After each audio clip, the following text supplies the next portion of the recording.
Assalamualaikum warahmatullahi wabarakatuh. Pernahkah kita menyesal terhadap apa yang Allah takdirkan kepada kita? Contoh misalnya, kenapa ya aku dilahirkan di keluarga yang broken home? Kenapa ya ayahku seperti ini?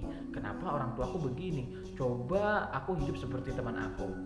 Mungkin di antara kita pernah sekali merasa lebih enak sepertinya hidup kayak temannya atau kayak orang lain.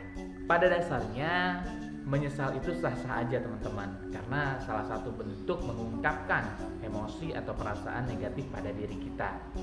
Tapi kalau itu terjadi sering-sering alias kita larut dalam yang namanya kekesalan atau penyesalan terhadap takdir yang diberikan oleh Allah, maka ini yang perlu kita rubah.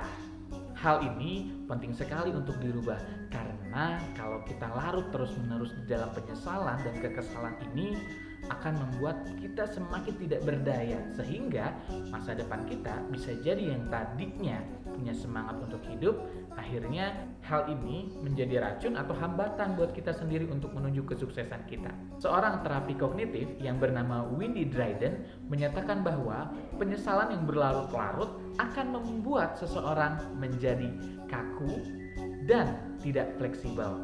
Nah, ini cenderung akan membuat seorang memikirkan mengapa Allah menakdirkan hidupnya yang seperti itu. Mengapa orang lain bahagia, mengapa aku tidak? Jadi berpikir aja untuk hal-hal yang itu. Inilah yang menurutnya dapat membuat seseorang menjadi terhambat untuk maju atau sukses di masa depan.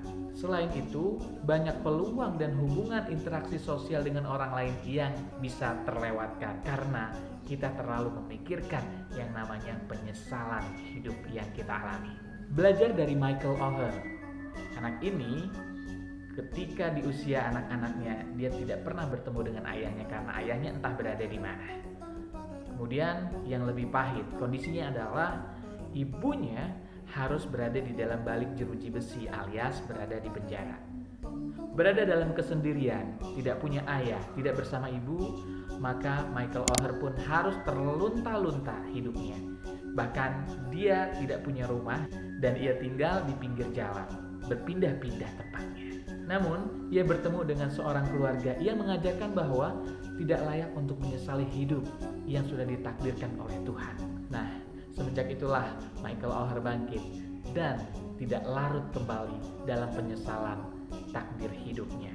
Beranjak dewasa, bertambahnya usia, akhirnya Michael Oher memiliki kemampuan dan menggali potensi dirinya.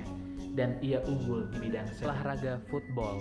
Tahukah teman-teman bahwa Michael Oher menjadi pemain terbaik di sekolahnya, dan setelah dia lulus di SMA, banyak sekali tawaran-tawaran universitas untuk memberikan beasiswa kepadanya. Bahkan bukan hanya itu, banyak sekali klub-klub olahraga football di sekitar negaranya menawarkan untuk menjadi pemain inti di klub tersebut.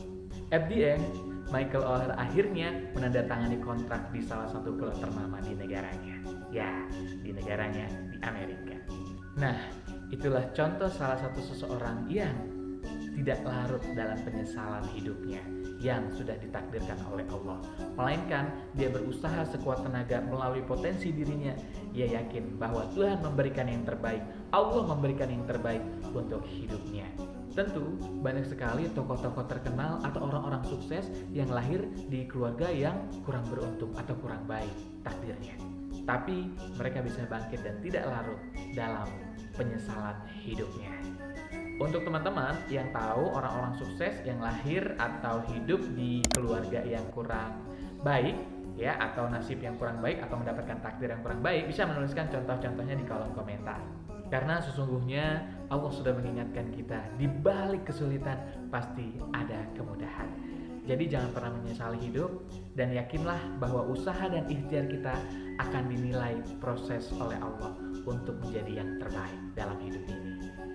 Wallahu a'lam, wabillahi taufik wal hidayah.